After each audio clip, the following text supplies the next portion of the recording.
मालिक वो देखो જય શ્રી કૃષ્ણ મિત્રો, મારું નામ છે પ્રિન્સ. આ જોઈ શકો છો મારો લંચ. અને મારે પતંગ લઈને જવાની છે. ને આ જોઈ શકો છો મારી પતંગ. ને આ શિવમ માંડો છે. ને હવે હું પીવું છું ચા દૂધ.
સાચવી લે છે.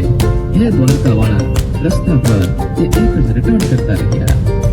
શહેરની મોટી હોસ્પિટલનો તે લાંબો કોરિડોર, દવાની ઉગ્રવાસ અને વેન્ટિલેટરના ગીતના અવાજો વચ્ચે માધવજી એક ખૂણામાં સંકોચાઈને બેઠા હતા.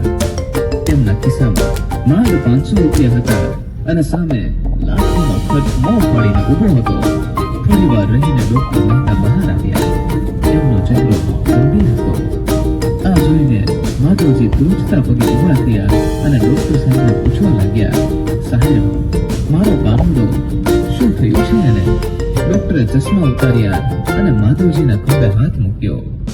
એ સ્પર્શમાં સાંત્વના ઓછી અને લાચારી વધુ દેખાતી હતી. માધવ કાકા, મારે તમને ખોટી આશા નથી આપતી. કિશન એક ગંભીર બીમારીનો શિકાર બની ગયો છે અને તે પણ છેલ્લા સ્ટેજમાં છે. કેન્સર તેના આખા શરીરમાં પસરી ગયું છે. આ સાંભળે માધવજીના પગ નીચેથી જમીન સરકી ગઈ. હવે શું સાહેબ? પછી ડોક્ટરે જણાવ્યું, અમે પ્રયત્ન કરીશું, કીમોથેરેપી આપવી પડશે, પણ બચાવની શક્યતા માત્ર 10% છે અને ખર્ચો. આટલું કહી ડોક્ટર અટકી ગયા. માધવજીની હાલત જોઈને એમને આગળ બોલતા જીભ ન ઉપડી. માધવજી દિવાલના ટેકે ઢળી પડ્યા. 10%? સાહેબ, એ ફક્ત મારો પૌત્ર નથી, મારો વંશ છે. એટલે કંઈ થઈ ગયું, હું કોના માટે જીવીશ? પોતાના પૌત્રની આ હાલત જોઈને માધવજી કાકા એકદમ ભાંગી પડ્યા. આઈસીયુના કાચમાંથી તેમણે અંદર જોયું. કિશનના નાજુક શરીર પર અસંખ્ય નળીઓ લાગેલી હતી.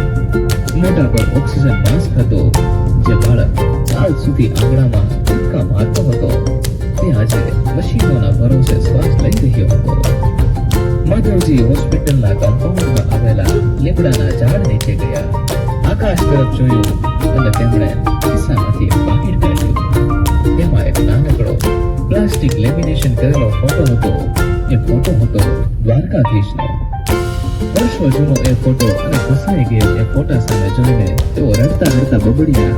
પણ ધીરે ધીરે તેમનો અવાજ મક્કમ થતો ગયો. એ અવાજમાં ફરિયાદ હતી, ગુસ્સો હતો અને અતૂટ પ્રેમ પણ હતો. મારે કાળિયા ઠાકર, વાહ, આજ ન્યાય છે તારો. આખી જિંદગી મેં કોઈનું ખરાબ નથી કર્યું. ગરીબ છું પણ ઈમાનદારીથી જીવન જીવ્યું. મારા દીકરા બહુને તો તું લઈ ગયો. હવે આ ટેકો પણ છીનવી લેવો છે. તું તો રાજાથી રાજ છે ને, જગતનો પાલનહાર કહેવાય છે ને. માધવજી આંસુ લૂછ્યા. ગમની માટીમાં મુઠ્ઠી વાળી અને ફોટા સામે જોઈને એક અડગ સંકલ્પ કર્યો. સાંભળજે દ્વારકાવાળા, આજે એક લાચાર દાદો તારી સામે ભીખ નથી માંગતો, પણ સોદો કરે છે. ડોક્ટરોએ હાથ ઊંચા કરી દીધા છે. વિજ્ઞાન હારી ગયું છે, હવે તારો વારો છે.